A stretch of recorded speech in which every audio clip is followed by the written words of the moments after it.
Many people believe the Gothic subculture originated in 1979 with the band Baha's first single, Bela Lugosi's Dead, released in August of 1979. But the truth of the matter is that while the Gothic subculture started in 1979, the true origins date back to the 18th century, starting with a form of writing called Gothic literature, which mixes horror and romance.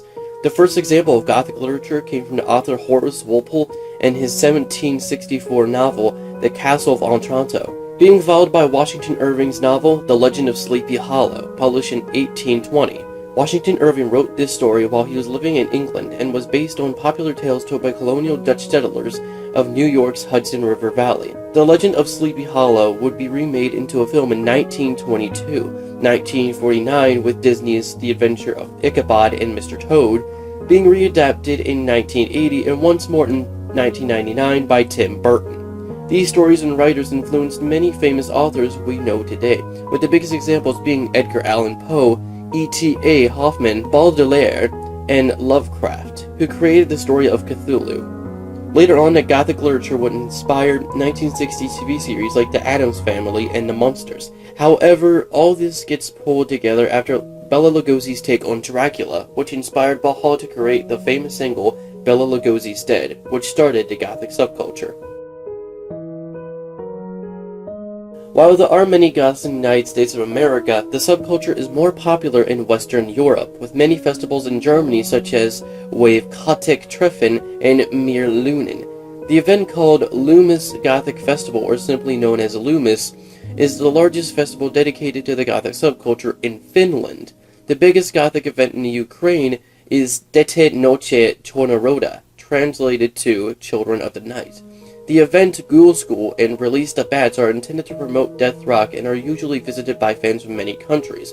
The Drop Dead Festival brings people from over 30 countries to visit. One of the first American Gothic festivals is Bats Day in the Fun Park, which started in August 1999, being started by Absinthe and Release the Bats. And the event is located in Anaheim, California, near Disneyland of all places. On April 20th, 1999, the Columbine seniors named Eric Harris and Dylan Klebold attacked their home school, killing 12 students and 1 teacher and injuring 21 other people. The 2 ended up killing themselves in the school library. This incident goes on by the title, The Columbine Shooting. I'm bringing this topic up to make something clear. After that event, many people started to blame the movie The Matrix, the video game Doom, the artist Marilyn Manson, and the Gothic subculture, when none of these were the cause. These 2 boys were far from being goths, and were not considered to be goths in the first place. Marilyn Manson ended up canceling his current tour as a form of respect from those in Littleton. During an interview with Marilyn Manson in Michael Moore's Bowling for Columbine documentary, the artist had this to say. I definitely can see why they would pick me, because I think it's easy to throw my face on a TV, because I'm, in the end, sort of a poster boy for fear, because I represent what everyone's afraid of, because I do and say what I want. Because then you're watching television, you're watching the news, you're being pumped full of fear. There's floods, there's AIDS, there's murder. Cut to commercial. Buy the Acura, buy the Colgate. If you have bad breath, they're not going to talk to you. If you got pimples, the girl's not going to fuck you. And it's just this, it's a campaign of fear and consumption. And that's what I think that it's all based on, is the whole idea that keep everyone afraid and they'll consume. Mm-hmm. And that's really as simple as it can be boiled down to. Right. If you were to talk directly to the kids at Columbine or the people in that community, what would you say to them if they were here right now? I wouldn't say a single word to them. I would listen to what they have to say, and that's what no one did. Most goths out there are familiar with the term Cybergoth, a subculture not just influenced by Gothic subculture, but also punk, raver, and revit fashion.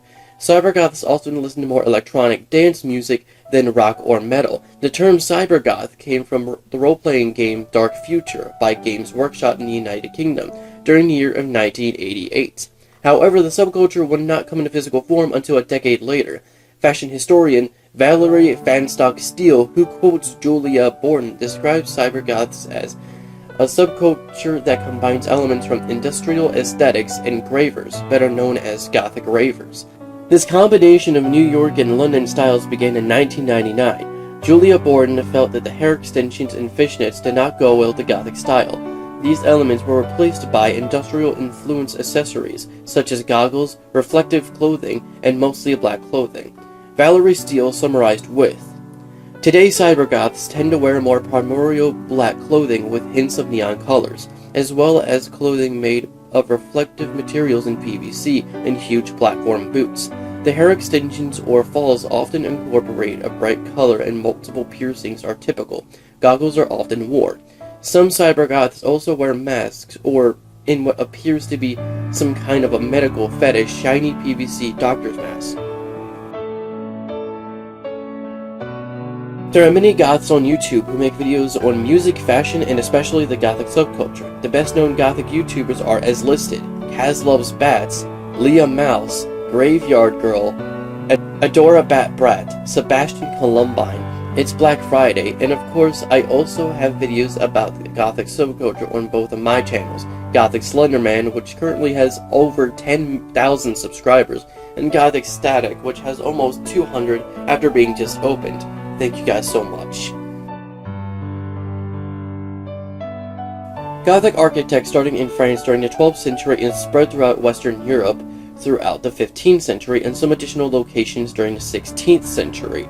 Informed by the scholasticism and mysticism of the Middle Ages, Gothic architect reflected the exalted religious intensity, the pathos, and the self-intoxication with logical formalism that were the essence of the medieval. Gothic style was the dominant structural and aesthetic mode for Europe for up to 500 years. Cybergoths aren't the only subculture based on the original Gothic subculture. There are countless other forms of the Gothic subculture. For example, there are baby bats, which are extremely young goths or the children of parent goths. There's also tribal goths, pastel goths, Victorian goths, Gothic Christians, and vampire goths, not to be confused with vampirism. Which brings me to this. Emos, scenes, punk, or metalheads are not a part of the Gothic subculture despite their similarities. There are many stereotypes in the Gothic subculture, and most of them are false or not true. For example, there's a stereotype that all goths are depressed or are suffering from depression. However, anyone can suffer from depression, and it does not come with the subculture. Another stereotype is that goths are Satanists, goths perform shootings, goths perform witchcraft. None of these are true as well. Goths I know are either atheists or even Christians. Many people use the Columbine shooting as a way to get people to think goths are into shootings. And like I said before, the boys who went through with the act were not goths. And even the preppy blonde-haired girl or standard hot guy can be depressed, or practice Satanism, or perform shootings, or even perform witchcraft. None of these are Gothic things to do. There's also a stereotype that says only girls can be goths. While there are more girl goths in the world, there are also many male goths such as myself. Now, on one last note, you're probably going to put that comment saying, "If you don't want to be judged, then don't dress like that." Then I'll reply with, or you can stop judging and spreading false information about a subculture you most likely know nothing about. There's a saying, don't judge a book by its cover. Music is a highly talked about topic when it comes to the Gothic subculture. Many people believe that it's all about music, or goths only listen to certain kinds of music. If you're a goth, you can listen to any form of music you want. My topic here is not what goths listen to, but Gothic bands such as Bauhaus, the Sisters of Mercy, The Cure, Theater of Tragedy, and Cradle of Filth. These bands don't just stick to a certain genre. Most Gothic bands go for either metal or alternative and other genres as well. Now for the big question. What is goth? But believe it or not, it's not a form of music, it's not a religion, and it's not a fashion statement. It's a way of life. We goths live in this world in a different way than most people usually do, with a darker view of most topics. You can listen to rap, dress in pink, and be in any religion out there because it's not about any of that stuff. It's about how you express yourself in art forms like music, videos, painting, drawing, fashion, and other forms of expression. This is why goths are usually depicted with music and dark clothing, because that's what the work that they produce. Even if it's darker than Five Nights at Freddy's or The Purge, goth is a subculture and nothing more. We are just people trying to live our lives, just in a different way, in a more comfortable way. Alright guys, I hope you enjoyed the very first top 10 facts on Gothic Static. I'm sure to do more of these in 2015. I'm not sure what exactly I'm going to do next for the next top 10 facts, but you can expect more to come into the future. I hope you enjoyed this video. If you did, leave a like, maybe a favorite, and subscribe if you want to see some more. I make these kind of top 10s like almost all the time, and there's also skits and series you can watch as well.